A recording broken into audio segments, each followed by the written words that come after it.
Hello, it's Movie Rewinds here.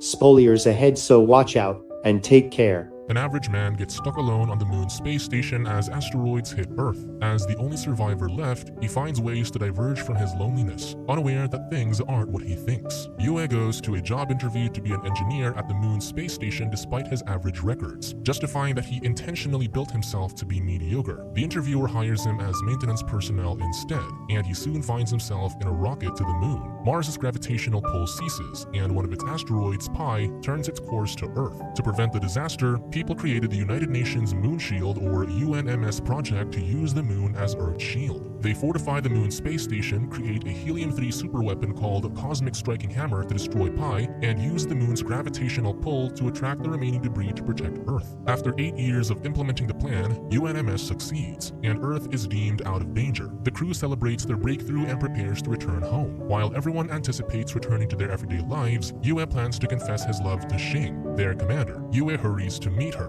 but everyone scampers away except him, who's captivated by her beauty. Elated for being together with his love, he hurries to his room to prepare his confession. He puts on his headphones and jams to music. Simultaneously, Zhu, Xing's right-hand man, informs the commander that a solar storm caused their weapons to swerve from its original path, so the debris will collide with the moon in less than 30 minutes. Xing announces an emergency evacuation as the space station is within the range of the impact. As everyone heads to the space shuttles, Yue finishes his love letter and practices expressing his love for the commander, miserably missing the warning alert on his room monitor and the view of the space rovers rushing to the shuttles. Finally, Yue sees the first shuttle leave, so he rushes to ride the rover to catch up with the crew. With 7 minutes left, he feels relieved that 6 shuttles remain, but 5 launch simultaneously, leaving only 1. With 3 minutes left until the asteroid impact, Yue contacts his team, but communication lines are down, so he yells in frustration, asking the staff why they can't see his empty seat. Unfortunately, his seatmates have stiff necks and sit looking away from his empty chair. Yue drives to the shuttle despite the huge crater ahead and falls into it. He desperately climbs and sees the last shuttle leave. The asteroid debris hits the moon, and the man runs for his life. He plans to hide on an asteroid crater, thinking it won't be hit twice, but another piece of debris lands exactly there, so Yue is blown away. As he faints, a huge asteroid fragment passes by. He awakens moments later and yells in frustration. To console himself, he declares it's not difficult to spot him from Earth. Unfortunately, the massive asteroid debris hits Earth, and he watches as his home planet gets destroyed. For 6 days, he tries to contact Earth through all communication channels but fails. Fortunately, he has enough supplies in the space station to last his lifetime. Afterward, he holds a funeral for everyone who has perished.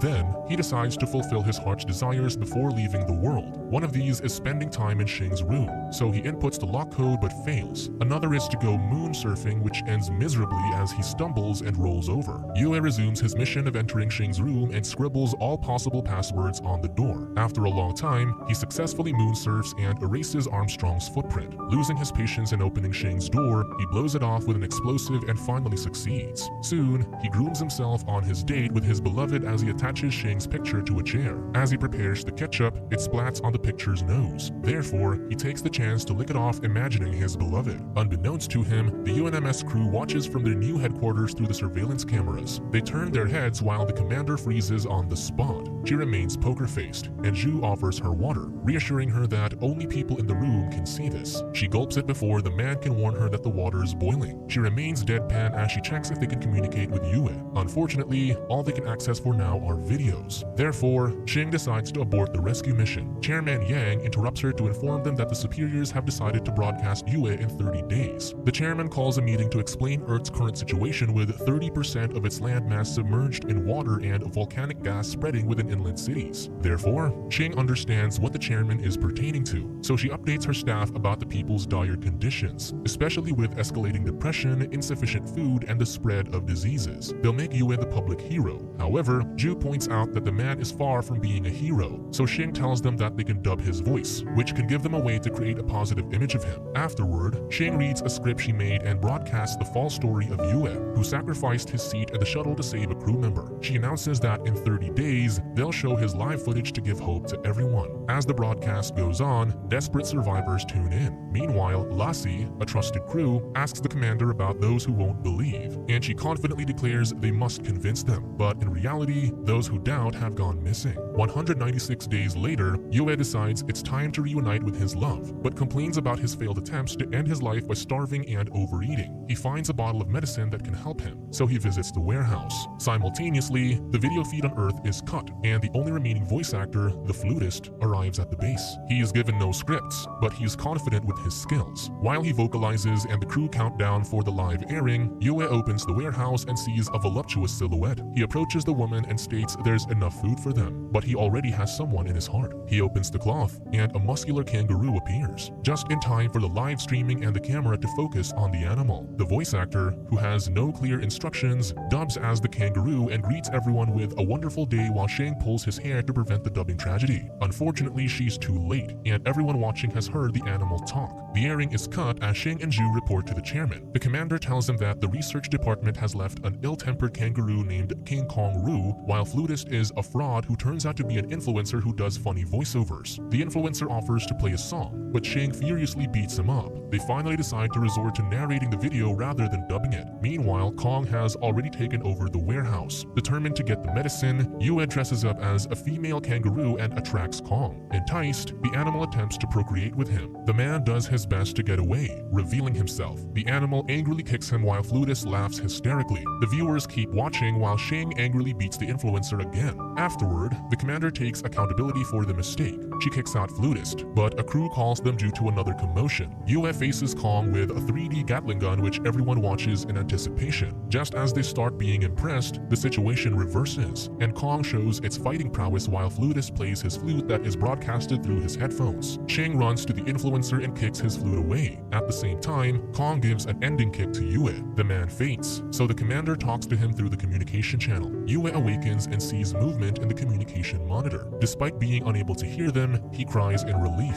knowing others are still alive. Yue negotiates with Kong to avoid fighting and asks for a high five, but the kangaroo punches him instead. After regaining composure, Yue and Kong dress up in their spacesuits to retrieve the broken Apollo 18 that can help them get to the lunar station, which has an escape pod that can be used to return to Earth. The UNMS does their best to find a lunar dog, a robot, to assist Yue since this can be the greatest hope he'll deliver. Finally, Yue manages to rebuild the craft, and Zhu verbalizes his admiration since he's only a maintenance guy. Xing hands him Yue's file revealing he's a flight dynamics engineer, which makes Zhu question his placement in the maintenance department. On day 282, Yue and Kong go outside and the man states that the craft has a weight limit due to the broken engine. Therefore, his last resort is to leave Kong and lose weight, so he hurriedly rides the rover and speeds ahead. Moments later, the kangaroo has him in a headlock while he's driving back to the base. Yue remembers that they can use the asteroid weapon prototype as an engine. However, this is a dangerous attempt, so he tells Kong to stay, but the animal beats him and tags along. Zhu concludes that it's theoretically possible, but the journey to bring it to the base before sunset is impossible since the transport vehicle uses solar power. Even if one day on the moon is 14 days on Earth and he drives continuously, the journey exceeds the vehicle's maximum distance capacity. The flutist informs the viewers that it's an impossible mission, and Yue stops driving as the sun sets. Aside from that, Zhu notices that he's moving west, which is the opposite from his destination. As the sun rises, Yue discloses his plan of chasing the sun to have continuous 41 days of travel. However, on their 28th day, Yue and Kong are already sleep deprived, so they tie a string to each other to awaken the sleeping one. After exhausting days of driving, the two finally arrive at their destination to retrieve the weapon's engine. Yue warns Kong too late not to touch anything as the kangaroo enthusiastically presses a button, which triggers a countdown. Fortunately, it's an inspection countdown, so they return to the vehicle safely, and Yue locks Kong in a room to avoid further mishaps. As he drives back to the main base, he is unaware that the cart separated from the main vehicle. Soon, he realizes too late that he lost it. Faced with turning back to save Kong but risking losing solar power or proceeding to the base, he moves forward while the viewers and Xing hope he'll return. Yue rants that it's not his fault if Kong perishes, but he emotionally drifts back,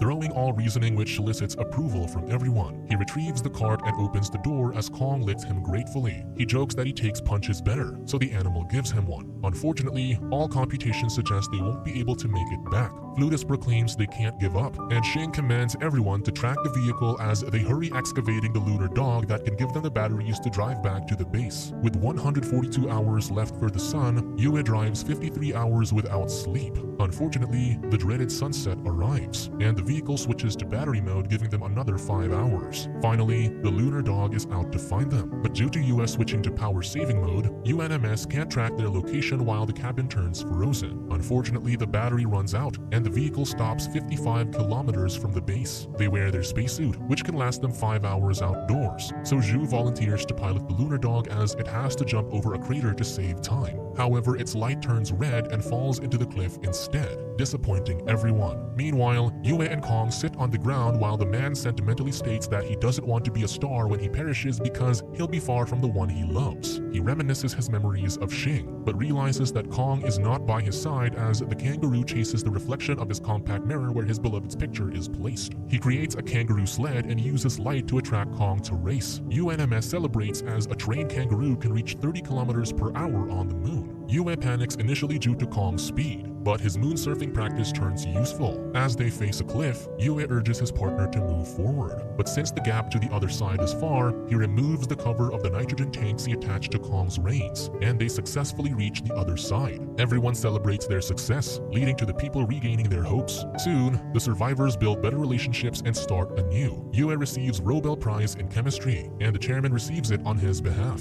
Xing informs the chairman that the communication channels will be restored in 3 months, and they can contact Yue. Days pass by smoothly as Earth slowly recovers from the damage. Unbeknownst to them, a massive piece of pie is lurking. While Kong and Yue are fooling around, the kangaroo touches the broken communication lines, creating static sounds on the monitor. Yue concludes that he mistakenly thought people survived and that the signal he's seen before is only from Kong accidentally touching the wires. He faces desperation, while Xing pushes for a faster way to talk with him to disclose the truth. One day, Yue bids goodbye to Kong as he prepares a female kangaroo mascot for company. He goes outside and makes his epitaph, ready to take his life. Meanwhile, Xing broadcasts the truth of Yue's identity to everyone on Earth but emphasizes how the MoonMan helps them become hopeful. She requests everyone to help him by knowing he's not alone, so the people head out with flashlights and other light sources. Yue is about to remove his helmet, but the Earth gleams from tiny flickers of light for the first time, so he cries and kneels. Moments later, he returns to the base and turns on the communication monitor. Finally, he can see and hear everyone in the UNMS who excitedly tells him about his live stream and viewers. Yue smiles and tears fall from his eyes. When the people realize he's not speaking,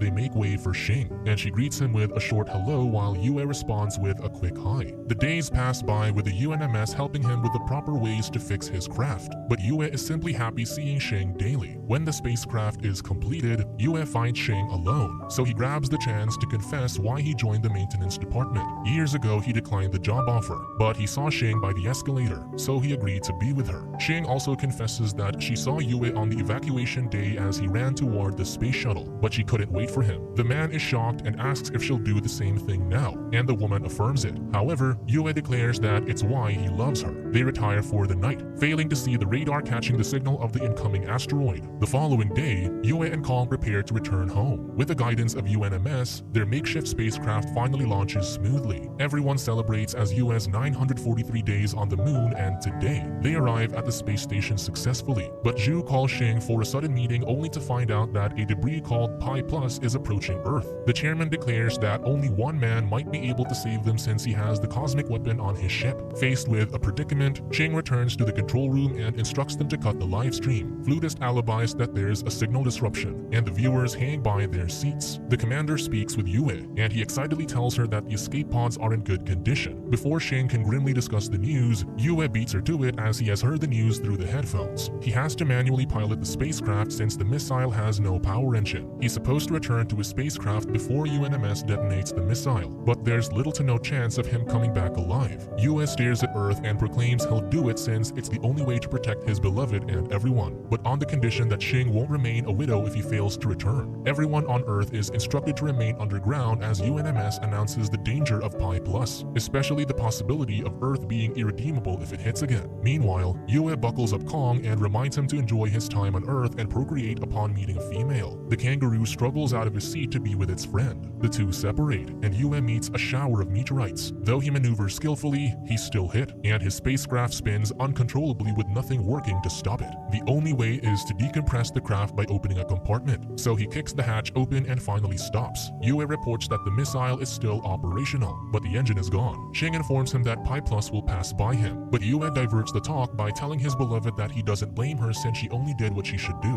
Therefore, he asks her to continue doing her job. Xing refuses to sacrifice a person, but Yue insists, so he requests them to divert his ship's flight path to the asteroid. Then he asks to turn on the live stream for his curtain call. As he detaches the missile to his cockpit, he thanks everyone for accompanying him. He states that he thinks being a middleman is the safest way to live, but he realizes this is his mission as he stands between the asteroid and Earth. Yue propels the missile forward in Pi Plus's direction and sings Xing's favorite song. Everyone cries for him, including his beloved. His spacesuit begins to crack and disintegrates as he nears the asteroid, but he stares ahead with determination. With shaking hands, Xing's fingers move toward the detonator, but she fails to press it. All Yue can think of are the memories of his beloved and his failed attempts to approach her. Finally, he gently asks Xing to take him home, and the commander presses the button, followed by a huge blast. The asteroid breaks into pieces, and UNMS stares blankly at the white screen. The survivors head out to see the pieces of asteroids falling like shooting stars while Kong watches the view solemnly. Everyone pays respect, and a child asks her brother if they can go home. The brother affirms it and points out it's because of the MoonMan. 10 years later, Earth has recovered faster than they can imagine, with everyone putting their best effort into restoring everything. People gather as the first attempt to return to the moon commences while Lassie, the new chairman, reminds everyone of how meaningful this event is. Flutist offers her lunch and proceeds to Kong, the mascot of UNMS, only to discover that he switched the kangaroo's carrot lunch to Lassie's lunch. Meanwhile, Xing and Zhu excitedly ride the first space shuttle that'll land on the moon after 10 years. Moments later, Xing and her new crew arrive at the moon station, and she envisions Yue welcoming her with his wide grin. The two stare at each other, and the commander smiles while tears fall from her eyes. She goes to Yue's epitaph and stands beside his image as she tells him that 10 years ago, the debris of Pi Plus remained around Earth as a planetary ring since MoonMan finally came home. On the other hand, the base remains with clear memories of Earth's hero, especially his love letter to Xing. Make sure subscribe our channel for more videos, and thanks for watching.